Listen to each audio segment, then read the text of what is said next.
Kahit mag-iiyak-iyak at maglulumpasay pa nga itong si Tali sa harap ng kanyang mga kaibigan dahil nga hindi niya nakuha ang naturang corona, wala na siyang magagawa kundi tanggapin na lamang.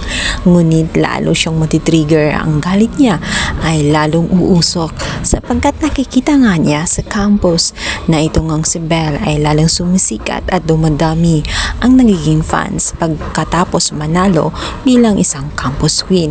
Ang mga kaibigan ni Belle ay tuwang-tuwa sa kanyang narating. Tinutukso din siya dahil nga sa maraming nagkakakrush sa kanya dahil naman pansin na pansin ang kanyang ganda matapos ngang sumikat siya matapos manalo ng campus queen. Hindi matanggap ni Tali ang bagay na iyon kaya naman gagawa na naman siya ng kasamaan. Dito nga ay sa pilitan niya na hihilain nga itong si Belle. Ayon sa kanya, sikat siya.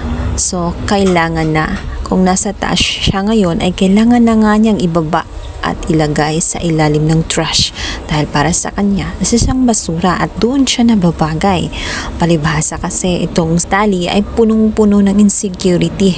Litaw na litaw ang kanyang ugaling basura, kaya nga naman maging ang kanyang kapatid na si Tyrone ay ayaw sa kanya. Maging ang kanyang ina ay naiinis na rin. Maging ang kanyang boyfriend ay tuluyan na ring lumayo sa kanya dahil sa kanyang daladalang toxicity sa katawan na kinaiinisan ng lahat. Ngayon, maging si Belle ay hindi nakaligtas sa kanyang kasama. Matapos nga ang pangyayaring yun ay tinakpan pa niya ang naturang trash can.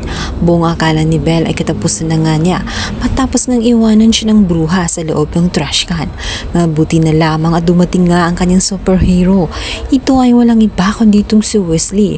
Malamang kapag nalaman nga nitong si Tali ang tungkol sa ginawa ni Wesley, tiyak mag-aalboruto na naman lalo yun sa galit. Si Wesley na nga ang humingi ng paumanhin dito kay Belle sa ginawa nga nitong si Tali. Tindihin na lang umano ito dahil nga sa hindi pa rin niya matanggap ang tungkol sa corona, ngunit hindi rin naarapat na konsintihin ang kanyang ginawa. Siya na umano ang magsasabi tungkol sa ginawa niya nang sa ganun ay hindi na mauulit.